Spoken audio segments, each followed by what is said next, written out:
নমস্কার, শুভ্রার Bengali story telling চ্যানেলে আজ সকলকে স্বাগত। আমার আজকের গল্প হুমায়ুন আহমেদের লেখা। কিন্তু গল্প বলার আগে আমি প্রেমের গল্প নিয়ে ওনার কিছু অভিব্যক্তি আমি আপনাদের সামনে তুলে ধরছি, তারপরে গল্পটা বলছি। লেখক বলছেন, প্রেমের গল্প বলতে যা বোঝায় আমি ঠিক সেরকম গল্প লিখতে পারি বলে মনে হয় না। একটা ছেলে একটা মেয়েকে বলছে আমি তোমাকে ভালোবাসি, এটা লেখকের কাছে খুব যেন হাস্যকর। পাথরের সঙ্গে প্রেম, মূর্তি বা ছায়া মূর্তির প্রতি গাঢ় অনুরাগের গল্প, এসব গল্প পড়ে হয়তো মানুষ ভুরুই কোচকাবে, কিন্তু কি আর করা যাবে। লেখক যা পেয়েছেন তাই লিখেছেন, যা পারেন না তার তিনি কি করে লিখবেন।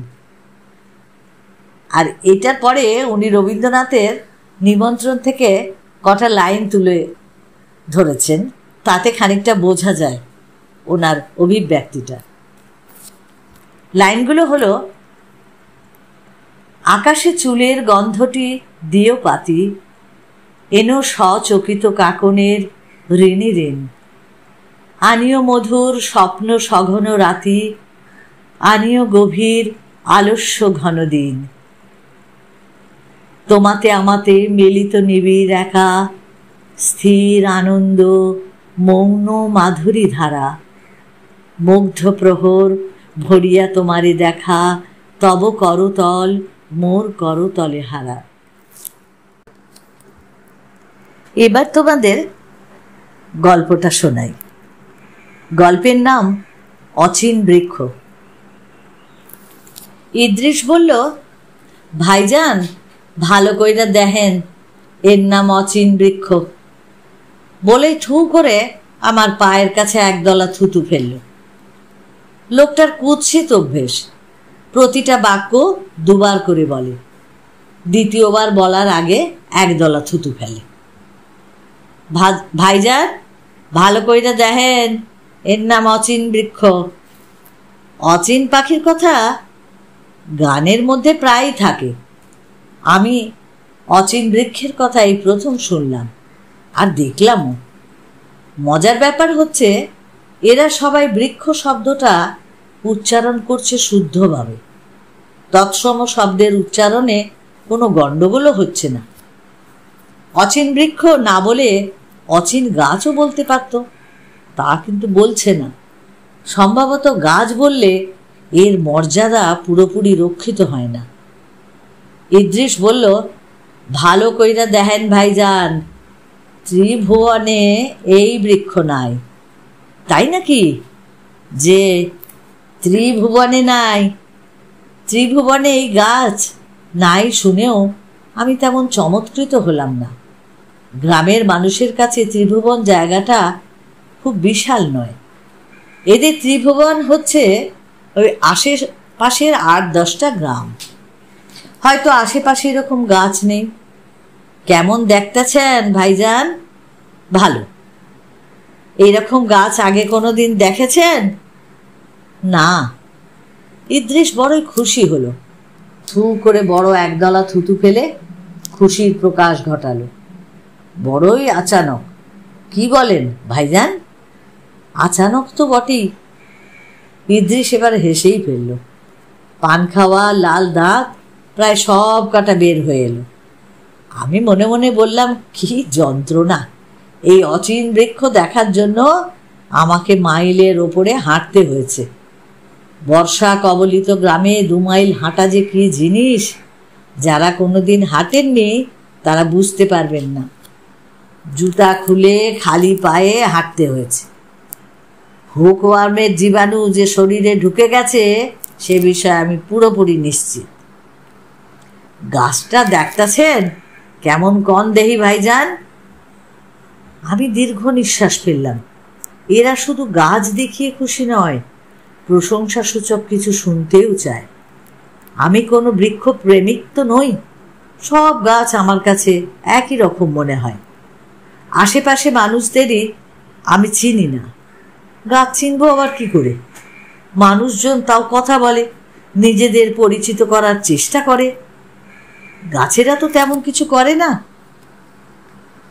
অচিন বৃক্ষ কেমন দেখলেন ভাইজান? আমি ভালো করে দেখলাম। মাঝারি সাইজের, কাঁঠাল গাছের মতো উঁচু, পাতাগুলো তেঁতুল গাছের মতো ছোট ছোট, গাছের কাণ্ড পাইন গাছের কাণ্ডের মতো মসৃণ। গাছ প্রসঙ্গে কিছু না বললে ভালো দেখায় না বলেই বললাম, ফুল হয়? ইদ্রিস কথা বলার আগেই পাশে দাঁড়ানো রোগা লোকটা বলল যে না, ফুল ফোটনের টাইম হয় নাই, টাইম হইলেই ফুটবে। এই গাছে ফুল আসতে মেলা টাইম লাগে। বয়স কত এই গাছের? তা ধরেন 2000-এর কম না, বেশিও হতে পারে। বলেই লোকটা সমর্থনের আশায় চারিদিকে তাকালো। উপস্থিত জনতা অতি দ্রুত মাথা নাড়তে লাগলো, যেন এই বিষয়ে কারো মনেই সন্দেহের লেশ মাত্র নেই। আমি অত্যন্ত বিরক্ত হলাম। গ্রামের লোকজন কথাবার্তা বলার সময় তাল ঠিক রাখতে পারে না। হুট করে বলে দিল 2000 বছর, আর তাতেই সবাই কেমন মাথা নাড়ছে। আমি ইদ্রিসের দিকে তাকিয়ে বললাম, ইদ্রিস মিয়া, গাছ তো দেখা হলো, চলো এবার যাওয়া যাক। আমার কথায় মনে হলো সবাই খুব অবাক হচ্ছে। ইদ্রিস হতভম্ব গলায় বলল, এখন যাইবেন কি? গাছ তো দেখাই হইল না। তার উপরে মাস্টার সাবরে খবর দেয়া হয়েছে, আসতাছে। আমার চারপাশে 17-18 জন মানুষ আর একপাল উলঙ্গ শিশু। অচিন বৃক্ষের লাগোয়া বাড়ি থেকে বউ ঝিরাও উকি দিচ্ছে। একজন এক কাঁদি ডাব পেড়ে নিয়ে এলো। অবাক হয়ে লক্ষ্য করলাম কালো রঙের বিশাল একটা চেয়ারও একজন মাথায় করে আনছে। এই গ্রামের এটাই হয়তো একমাত্র চেয়ার। অচিন বৃক্ষ যারা দেখতে আসেন তাদের সবাইকে এই চেয়ারে বসতে হয়। অচিন বৃক্ষের নিচে চেয়ার পাতা হলো। আমি বসলাম। কে একজন হাত পাকা দিয়ে আমাকে প্রবল বেগে হাওয়া করতে লাগলো। স্থানীয় প্রাইমারি স্কুলের হেডমাস্টার সাহেব চলে এলেন। বয়স অল্প, তবে অল্প বয়সেই গালটাল ভেঙে একাকার। দেখেই মনে হয় জীবনযুদ্ধে পরাজিত একজন মানুষ। বেঁচে থাকতে হয় বলেই বেঁচে আছেন, ছাত্র পড়াচ্ছেন। হেডমাস্টার সাহেবের নাম মোহাম্মদ কুদ্দুস। তার সম্ভবত হাঁপানি আছে, বড় বড় করে শ্বাস নিচ্ছেন। নিজেকে সামলে কথা বলতে অনেক সময় লাগলো। স্যারের কি শরীর ভালো? জি ভালো। আসতে একটু দেরি হইল, মনে কিছু নিবেন না স্যার? না, মনে কিছু নিচ্ছি না। বিশিষ্ট লোকজন শহর থাইকা অচিন বৃক্ষ দেখতে আসে, বড় ভালো লাগে। বিশিষ্ট লোকজনের সাথে দেখা সাক্ষাৎ হয়। আপনি ভুল করছেন ভাই, আমি বিশিষ্ট কেউ নই। এই তোমরা স্যারকে হাত পা ধোয়ার পানি দাও নাই? বিষয় কি? হাত পা ধুয়ে কি হবে? আবার তো কাদা ভাঙতেই হবে। হেডমাস্টার সাহেব অত্যন্ত বিস্মিত হলেন। খাওয়া দাওয়া করবেন না? আমার বাড়িতে পাক শাক হচ্ছে, 4টা ডাল ভাত, বিশেষ কিছু নাই। গ্রাম দেশে কিছু জোগাড় যন্ত্র করা যায় না। বিশিষ্ট মেহমানরা আসেন। গত বছর ময়মনসিংহের এডিসি সাহেব এসেছিলেন। এডিসি রেভিনিউ, বিশিষ্ট ভদ্রলোক। অচিন বৃক্ষের রক্ষণাবেক্ষণের জন্যে 1000 টাকা দেওয়ার ওয়াদা করলেন। ও তাই নাকি? জি, অবশ্যই টাকা এখনো পাওয়া যায় নাই। এরা কাজের মানুষ, নানান কাজের চাপে ভুলে গেছেন আর কি। আমাদের মতো তো না যে কাজকর্ম কিছু নাই। এদের সতেক কাজ। তবু ভাবতেছি একটা পত্র দিব। আপনি কি বলেন? দিন, চিঠি দিয়ে মনে করিয়ে দিন। আবার বিরক্ত হন কিনা কে জানে। এরা কাজের মানুষ, চিঠি দিয়ে বিরক্ত করাও ঠিক না। এই চায়ের কি হইল? চা হচ্ছে নাকি? জি, বানাতে বলে এসেছি। চায়ের ব্যবস্থা আমার বাড়িতে আছে, মাঝে মধ্যে হয়। বিশিষ্ট মেহমানরা আসেন। এগ্রিকালচারাল ইউনিভার্সিটির এক প্রফেসর সাহেব এসেছিলেন, বিরাট জ্ঞানী লোক। এদের দেখা পাওয়া তো ভাগ্যের কথা, কি বলেন স্যার? তা তো বটে। চা চলে এলো। চা খেতে খেতে এই গ্রামের অচিন বৃক্ষ কি করে এলো সেই গল্প হেডমাস্টার সাহেবের কাছে শুনলাম।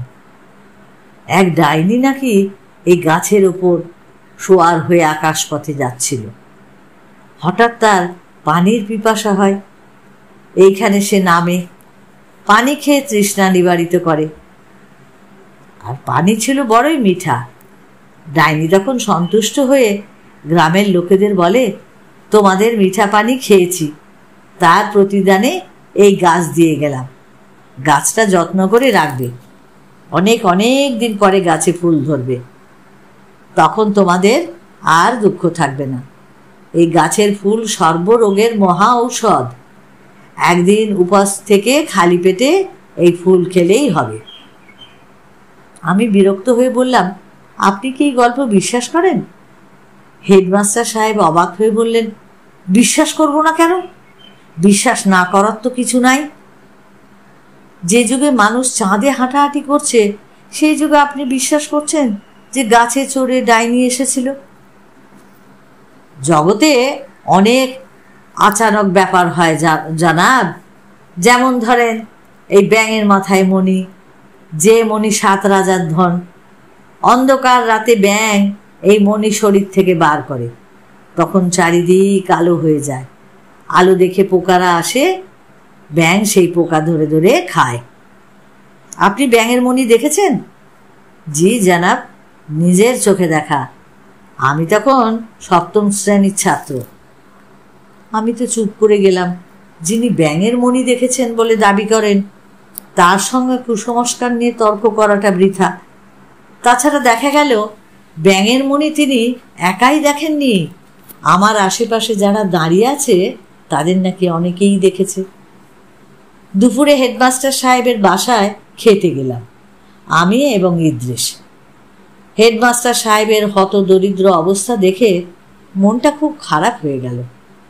প্রাইমারি স্কুলের একজন হেডমাস্টার সাহেবের যদি এই দশা হয়, তখন অন্যদের না জানি কি অবস্থা। অথচ এর মধ্যেই পোলাও রান্না হয়েছে, মুরগির কোরমা করা হয়েছে। দরিদ্র মানুষটার অনেকগুলো টাকা বের হয়ে গেছে এই বাবদে। আপনি এসেছেন, বড় ভালো লাগতেছে। আজ পাড়াগাঁয়ে থাকি, দু একটা জ্ঞানের কথা নিয়ে যে আলাপ করব সেই সুবিধা নাই। চারিদিকে মূর্খের দল। অচিন বৃক্ষ থাকায় আপনাদের মতো বিশিষ্ট ব্যক্তিরা আসেন, বড় ভালো লাগে। কিছু জ্ঞানের কথা শুনতে পারি। বেচারা জ্ঞানের কথা শুনতে চায়। কোনো জ্ঞানের কথাই আমার মনে এলো না। আমি বললাম, রান্না তো চমৎকার হয়েছে। কে রেঁধেছে? আপনার স্ত্রী? জি না, আমার কনিষ্ঠ ভগ্নী। আমার স্ত্রী তো খুব অসুস্থ, দীর্ঘদিন সে শয্যাশায়ী। সে কি, হার্টের বাল্বের সমস্যা। ঢাকা নিয়ে গেছিলাম, ডাক্তাররা বলেছেন $1,02,000 খরচ করলে একটা কিছু করা যাবে। কোথায় পাবো অত টাকা বলেন দেখি? আমি চুপ করে গেলাম। হেডমাস্টার সাহেব সহজ ভঙ্গিতে বললেন, আপনি যখন আসছেন আমার স্ত্রীর সঙ্গে দেখা করিয়ে দিব। সে শহরের মেয়ে, ম্যাট্রিক পাস। ও তাই নাকি? জি, ম্যাট্রিক ফার্স্ট ডিভিশন ছিল। Total mark 611। জেনারেল অঙ্কে পেয়েছে 76। আর 4টে নম্বর হলেই সে লেটার হতো। হেডমাস্টার সাহেব দীর্ঘ নিঃশ্বাস ফেললেন। ওর আবার লেখালেখির শখ আছে। বলেন কি? শরীরটা যখন ভালো ছিল তখন কবিতা লিখত। তাই মূর্খের জায়গায় কবিতার মতো জিনিস কে বুঝবে বলেন? আপনি আসছেন, 2-1টা নয়, পড়ে দেখবেন। জি, নিশ্চয়ই পড়ব। মহসেন সাহেব বলে এক ভদ্রলোক এসেছিলেন। তিনি একটা কবিতার কপি করে নিয়ে গেছিলেন। বলেছিলেন অনেক পত্রিকার সাথে তার যোগাযোগ আছে, ছাপিয়ে দেবেন। ও, ছাপা হয়েছে? হয়েছে নিশ্চয়ই। কবিতাটা ভালো ছিল, নদীর ওপর লেখা। পত্রিকা তো এখানে কিছু আসে না, জানার উপায়ও নেই। একটা পত্রিকা পড়তে হলে যেতে হয় সেই মশাখালীর বাজার। চিন্তা করেন অবস্থা। শেখ সাহেবের মৃত্যুর খবর পেয়েছি 2 দিন পরে। বুঝলেন এখানের অবস্থা? অবস্থা তো খারাপ বলেই মনে হচ্ছে। তাও অচিন বৃক্ষ থাকায় দুনিয়ার সাথে যোগাযোগ আছে। আসেন ভাই সাহেব, আমার স্ত্রীর সঙ্গে একটু কথা বলেন। সে শহরের মেয়ে, ময়মনসিংহ শহরে পড়াশুনো করেছে। আমি অস্বস্তি বোধ করতে লাগলাম। অপরিচিত অসুস্থ একজন মহিলার সঙ্গে আমি কি কথা বলবো? ব্যাপার দেখে মনে হচ্ছে অচিন বৃক্ষ দেখতে যারা আসেন তাদের সবাইকেই এই মহিলার সঙ্গে দেখা করতে হয়। মহিলার সঙ্গে দেখা হলো। মহিলা না বলে মেয়ে বলাই উচিত। 19-20 বেশি বয়স হবে না। বিছানার সঙ্গে মিশে আছে। মানুষ নয়, যেন একটা মিশরের মমি। বিশিষ্ট অতিথিকে দেখে তার মধ্যে কোনো প্রাণ ও চাঞ্চল্য লক্ষ্য করা গেল না। তবে বিড়বিড় করে কি যেন একটা বলল। হেডমাস্টার সাহেব তার মুখের কাছে ঝুঁকে পড়লেন। পরক্ষণে হাসি মুখে বললেন, আপনাকে সালাম দিচ্ছে। আমি কি বলবো ভেবে পেলাম না। কিছু একটা বলতে হয়, অথচ বলার মতো তো কিছু পাচ্ছি না। মেয়েটি আবার বিড়বিড় করে কি যেন বলল। হেডমাস্টার সাহেব বললেন, রেনু বলছে আপনার খাওয়া দাওয়ার খুব কষ্ট হলো। ওর কথা আর কেউ বুঝতে পারে না, আমিই পারি। আমি বললাম, চিকিৎসা হচ্ছে তো, নাকি এমনিই রেখে দিয়েছেন? হেডমাস্টার সাহেব এই প্রশ্নের জবাব দিলেন না। মেয়েটা বিড়বিড় করে আবারও কি যেন একটা বলল। হেডমাস্টার সাহেব বুঝিয়ে দিলেন, ও জিজ্ঞাসা করছে অচিন বৃক্ষ দেখে খুশি হয়েছেন কিনা। আমি বললাম, হয়েছি, খুব খুশি হয়েছি। মেয়েটা বলল, ফুল ফুটলে আরেকবার আসবেন, ঠিকানা দিয়ে যান। ফুল ফুটলে আপনাকে চিঠি লিখবে। মেয়েটা এই কথাগুলো বেশ স্পষ্ট করে বলল। আমার বুঝতে কোনো অসুবিধা হলো না। আমি বললাম, আপনি বিশ্রাম করুন, আমি যাই। হেডমাস্টার সাহেব আমাকে এগিয়ে দিতে চাচ্ছিলেন। আমি রাজি হলাম না। এই ভদ্রলোকের এখন উচিত তার স্ত্রীর কাছে থাকা। যত বেশি সময় সে তার স্ত্রীর পাশে থাকবে ততই মঙ্গল। এই মেয়েটির দিনের আলো যে নিভে এসেছে তা যে কেউ বলে দিতে পারে? আমি এবং ইদ্রিস ফিরে যাচ্ছি। আসার সময় যতটা কষ্ট হয়েছিল, ফেরার সময় ততটা না। আকাশে মেঘ করায় রোদের হাত থেকে রক্ষা হয়েছে। তার উপর ঠান্ডা বাতাস দিচ্ছে। ইদ্রিসের সঙ্গে গল্প করতে করতে এগোচ্ছি। আমি বললাম, হেডমাস্টার সাহেব তার স্ত্রীর চিকিৎসা করাচ্ছেন না? করাইতেছে। বিষয় সম্পত্তি যা ছিল সব গেছে পরিবারের পেছনে। অহন বাড়ি ভিটা পর্যন্ত বন্ধ। ও তাই নাকি? জি, এই মানুষটা পরিবারের জন্যই পাগল। সারা রাত ঘুমায় না, স্ত্রীর ধারে বইয়া থাকে। আর দিনের মধ্যে 10টা চক্কর দেয় অচিন বৃক্ষের কাছে। কেন? ফুল ফুটেছে কিনা দেখে। অচিন বৃক্ষের ফুল হইল অহন শেষ ভরসা। আমি দীর্ঘ নিঃশ্বাস ফেললাম। খেয়াঘাটের সামনে এসে আমাকে থমকে দাঁড়াতে হলো। দেখা গেল হেডমাস্টার সাহেব ছুটতে ছুটতে আসছেন। ছুটে আসা জনিত পরিশ্রমে খুবই কাহিল হয়ে পড়া একজন মানুষ, যার সারা শরীর দিয়ে দরদর করে ঘাম ঝরছে। ছুটে আসার কারণ হচ্ছে স্ত্রীর কবিতার খাতা আমাকে দেখাতে ভুলে গেছেন। মনে পড়ায় সঙ্গে করে নিয়ে এসেছেন। আমরা একটা অশ্বত্থ গাছের ছায়া নিচে বসলাম। হেডমাস্টার সাহেবকে খুশি করার জন্যই 2 নম্বর খাতায় প্রথম পাতা থেকে শেষ পাতা পর্যন্ত পড়ে বললাম, খুব ভালো হয়েছে। হেডমাস্টার সাহেবের চোখ মুখ উজ্জ্বল হয়ে উঠল। তিনি দীর্ঘ সময় চুপ করে থেকে বললেন, এখন আর কিছু লিখতে পারে না, শরীরটা খুবই খারাপ। আমি বললাম, শরীর ভালো হলে আবার লিখবেন। হেডমাস্টার সাহেব বললেন, আমিও রেনিকে সেটাই বলি। অচিন বৃক্ষের ফুল ফোটারও বেশি বাকি নেই। ফুল ফোটার আগে পচা শ্যাওলার গন্ধ ছাড়ার কথা। গাছ সেই গন্ধ ছাড়া শুরু করেছে, আর কেউ সেই গন্ধ পায় না, আমি পাই। আমি গভীর মমতায় ভদ্রলোকের দিকে তাকিয়ে রইলাম। তিনি ইতস্তত করে বললেন, প্রথম কবিতাটা আরেকবার পড়েন স্যার। প্রথম কবিতাটার একটা ইতিহাস আছে। কি ইতিহাস?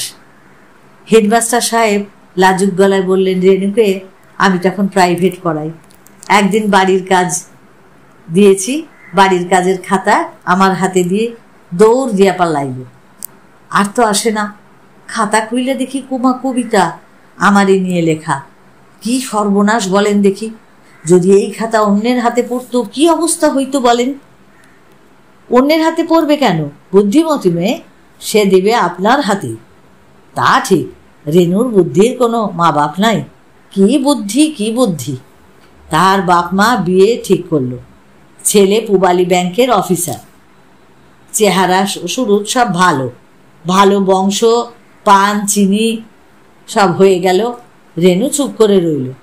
তারপর একদিন তার মারে গভীর রাতে ঘুম থেকে ডেকে বলল, মা, তুমি আমারে বিষ জোগাড় কইরা দেও, আমি বিষ খাবো।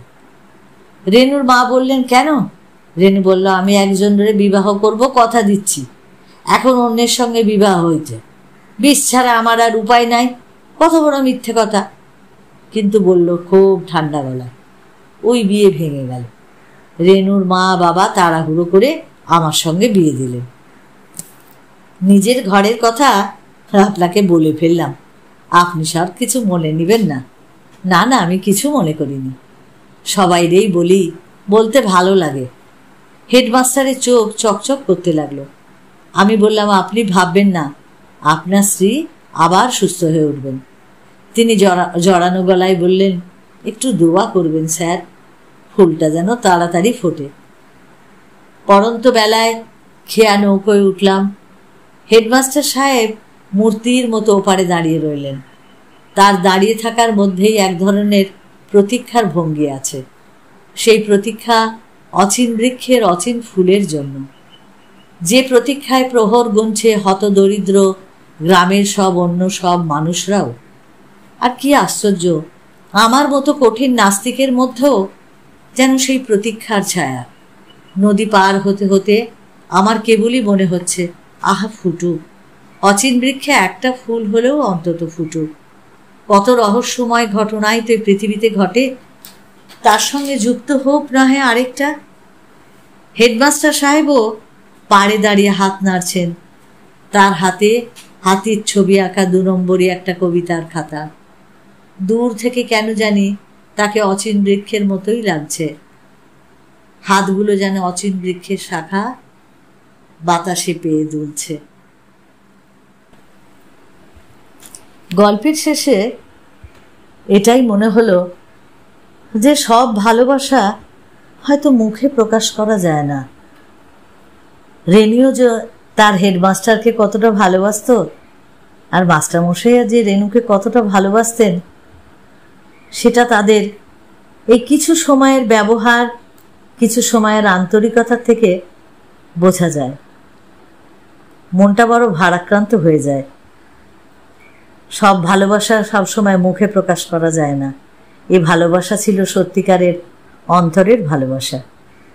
আর এই গল্পটা যদি তোমাদের ভালো লাগে তাহলে তোমরা অবশ্যই লাইক ও শেয়ার করো। যারা এখনো সাবস্ক্রাইব করোনি, প্লিজ প্লিজ একটু সাবস্ক্রাইব করো। সকলে ভালো থেকো, অপেক্ষায় থেকো আবার নতুন গল্পের জন্য।